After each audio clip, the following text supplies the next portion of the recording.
three things last year. I told you that the statistics of the world is not being made properly available. Because of that, we still have the old mindset of developing in industrialized countries, which is wrong. And that animated graphics can make a difference.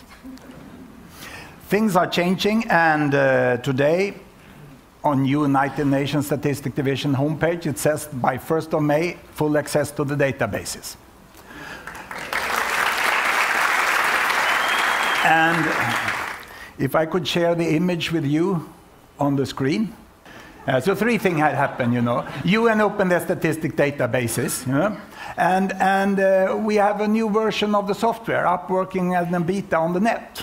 So you don't have to download it any longer. And let me just repeat what you saw last year. The bubbles are the countries. Here you have the fertility rate, the number of children per woman, and there you have the length of life in years. This is 1950. Those were the industrialized countries. Those were developing countries. At that time, there was a we and them.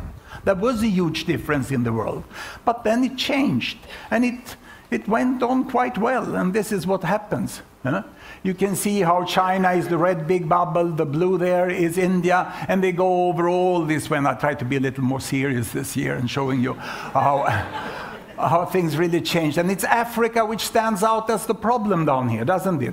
Large families still, and the HIV epidemic brought down the countries like this. This is more or less on what we saw last year, and this is how it will go on into the future. And I will talk on, is this possible? Because you see now, I presented statistics that doesn't exist. Because this is where we are. Will it be possible that this will happen? I cover my lifetime here, you know. I expect to live 100 years. And this is where we are today. Now, could we look here at, instead, the economic situation in the world? And I would like to show that against child survival. We'll swap the axis. Here you have child mortality. That is survival, 4 kids dying there, 200 dying there. And this is GDP per capita on this axis. And this was 2007. And if I go back in time, I've added some historical statistics. Here we go, here we go, here we go. Not so much statistics 100 years ago. Some countries still had statistics. We are looking down in the archive, and where we are down into 1820, there is only Austria and Sweden that can produce numbers.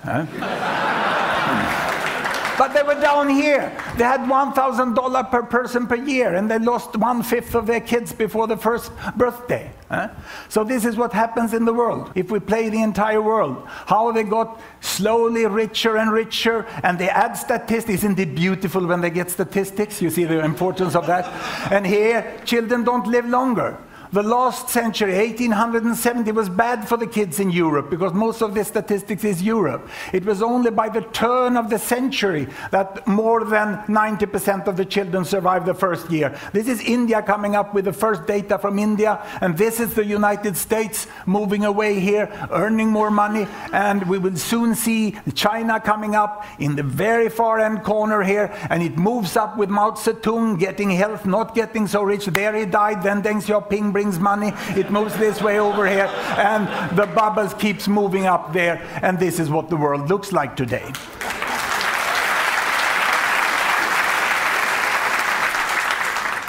Let us have a look at the United States. We have a function here. I can tell the world, stay where you are. And I take the United States. We still want to see the background. I put them up like this, and now we go backwards. And we can see that the United States go to the right of the mainstream. They are on the money side all the time. And down in 1915, the United States was a neighbor of India, present contemporary India. That means the United States was richer, but lost more kids than India is doing today, proportionally.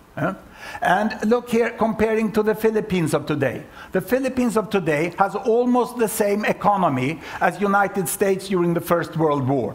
But we have to bring United States forwards quite a while to find the same health of the United States as we have in the Philippines. About 1957 here, the health of the United States is the same as the Philippines. And this is the drama of this world, which many call globalized, is that Asia, Arabic countries, Latin America are much more ahead in being healthy, educated, having human resources than they are economically. There's a discrepancy in what's happening today in the emerging economies. There, now social benefits, social progress is going ahead of economical progress.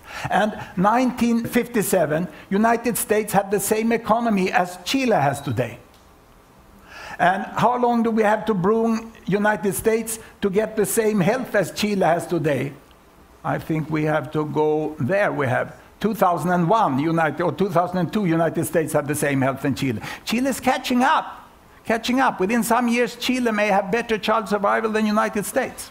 This is really a change, that you have this lag of more or less 30, 40 years difference on how the health. And behind the health is the educational level, and there's a lot of infrastructure things and general human resources are there. Now, we can take away this, and I would like to show you the rate of speed, the rate of change, how fast they've gone. And we go back to 1920. And I want to look at Japan.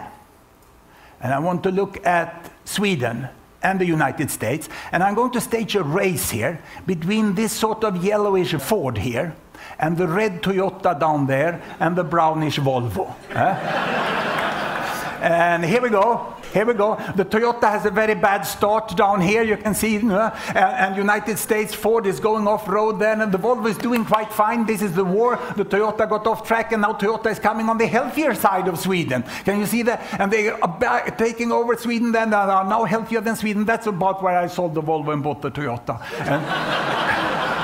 And now we can see that the rate of change was enormous in Japan. They really catched up. And this change is gradual. We have to look over generations to understand it. And let me show you my own sort of family history. We've made these graphs here, and this is the same thing, money down there and health, and this is my family. This is Sweden, 1830, when my great-great-grandma was born. Sweden was like Sierra Leone today. And this is when great-grandma was born, 1863. And Sweden was like Mozambique. And this is when my grandma was born, 1891. She took care of me as a child. So I'm not talking about statistics now. Now it's oral history in my family. That's when I believe statistics, when it's grandma-verified statistics, I think it's the best way of verifying historical statistics. Sweden was like Ghana. It's interesting to see the enormous diversity within sub-Saharan Africa. I told you last year, I'll tell you again. My mother was born in Egypt, and who am I? I'm the Mexican in the family. And my daughter, she was born in Chile, and the granddaughter was born in Singapore, now the healthiest country on this earth. It bypassed Sweden about 2 to 3 years ago with better child survival. But they're very small, they're so close to the hospital, we can never beat them out in these forests. But homage to Singapore. Singapore are the best ones. Now, this looks also like a very good story, but it's not really that easy that it's all good story, because I have to show you one of the other facility. We can also make the color here represent a variable. And what have I chosen here? Carbon dioxide emission, metric ton per capita.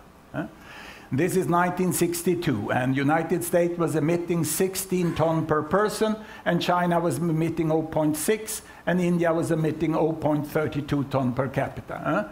And what happens when we moved on? Well, you see the nice story of getting richer and getting healthier, and everyone did it at the cost of emission of carbon dioxide. There is no one who has done it so far. And we don't have all the updated data any longer, because this is really hot data today. And there we are, 2001.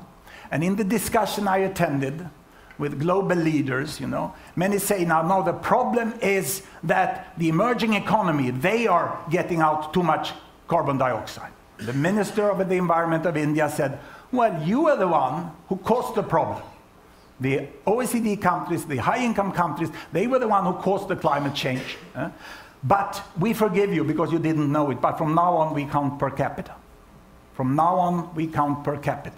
And everyone is responsible for the capita emission. And this really shows you, we have not seen good economic and health progress anywhere in the world without destroying the climate. And this is really what has to be changed. I've been criticized for showing a too positive image of the world, but I don't think it's like this. The world is quite a messy place. This we can call Dollar Street. Everyone lives on this street here. What they earn here, what the number they live on is how much they earn per day. This family earns about $1 per day. We drive up the street here, we find a family here, which earns about $2 to $3 a day. And we drive away here, we find the first garden in the street, and they earn $10 to $50 a day. And how do they live? If we look at the bed here, we can see that they sleep on a rug on the floor. This is what poverty line is. 80% of the family income is just to cover the energy need, the food for the day. This is $2 to $5, you have a bed, and here it's a much nicer bedroom, you can see. I lectured this for IKEA, and they wanted to see the sofa immediately here. And this is the sofa, how it will emerge from there. And the interesting thing, when you go around here in the photo panorama, you see the family still sitting on the floor there. And although there is a sofa, if you watch in the kitchen, you can see that the great difference for women does not come between $1 to $10. It comes beyond here, when you really can get good working condition in the family. And if you really want to see the difference, you look at the toilet over here. This can change. This can change. These are all pictures and images from Africa, and it can become much better. We can get out of poverty. My own research has not been in IT or anything like this. I spent 20 years in interviews with African farmers, which was on the verge of famine. And this is the result of the farmers' needs researchers. The nice thing here is that you can't see who are the researchers on this picture. That's when research functions in poor societies. You must really live with the people. When you are in poverty, everything is about survival. It's about having food. And these two young farmers, they are girls now because the parents are dead in HIV and AIDS. They discuss with the trained agronomist. This is one of the best agronomists in Malawi, Jonathan Mikombira. And he's discussing about what sort of cassava they would plant, the best converter of sunshine to food that man has found. And they are very, very eagerly interested to get advice. That's to survive in poverty. That's one context. Getting out of poverty. The women told us one thing: get us technology. We hate this mortal to stand hours and hours. Get us a mill so that we can mill our flowers. Then we will be able to pay for the rest ourselves. Technology will bring you out of poverty, but there's a need for a market to get away from poverty.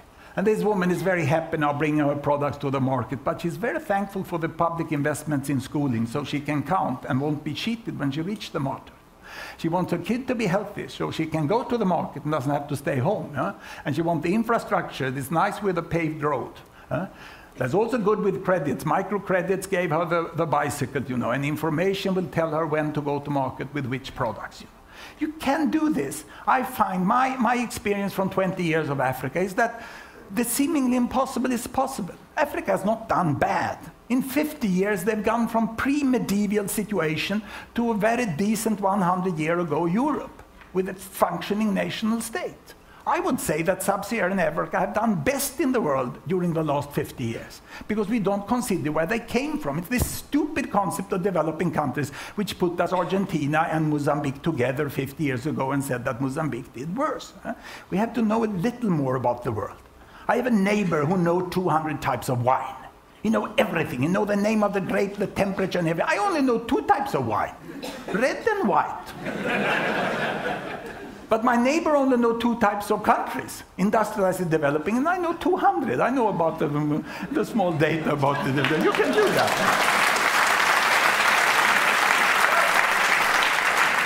But I have to get serious. And how do you get serious? You make a PowerPoint, and you make bullets. Homage to the office package, no? What is this? What is this? What am I telling? I'm telling you that there are many dimensions of development. Everyone wants your pet thing. If you're in the corporate sector, you love microcredits. You know. If you're fighting in non-governmental organization, you love equity between gender. Or if you're a teacher, you love UNESCO and so on. In global level, we just want our own thing. We need everything. All these things are important for development, especially when you just get out of poverty and you should go towards welfare. Now, what we need to think about is what is a goal for development and what are the means for development. Let me first grade what are the most important means. Economic growth, to me, as a public health professor, is the most important thing for development because it explains 80% of survival. Governance. To have a government that functions. That's what brought California out of the misery of 1850. It was the government which made law function finally. Education, human resources are important. Health is also important, but not that much as a mean. Environment is important. Human right is also important, but it just gets one cross. Now, what about goals? Where are we going toward? We're not interested in money. Money is not a goal. It's the best mean, but I give it 0 as a goal. Governance, well, it's fun to vote and a little thing, but it's not so much. You know? It's not a goal. And go to school, I mean, it's not a goal. You know? It's a mean. Health, I give 2 points. I mean, it's nice to be healthy. At my age especially, you can stand here, you're healthy. That's good. It gives 2+. Environment is very, very crucial. There's nothing for the grandkid if you don't save it. But where are the important goals? Of course, it's human rights. Human rights is the goal, but it's not that strong of a mean for achieving development. And culture. Culture is the most important thing, I would say, because that's what brings joy to life. That's the value of living. So the seemingly impossible is possible. Even African countries can achieve this. And I've shown you the chart that the seemingly impossible is possible. And remember, please remember my main message. That is this. The seemingly impossible is possible. We can have a good world. I showed you the charts. I proved it in the PowerPoint. And I think I will convince you also by culture.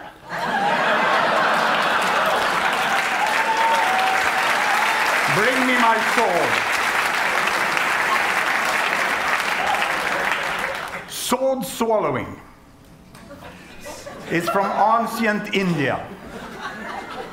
It's a cultural expression that for thousands of years has inspired human beings to think beyond the obvious.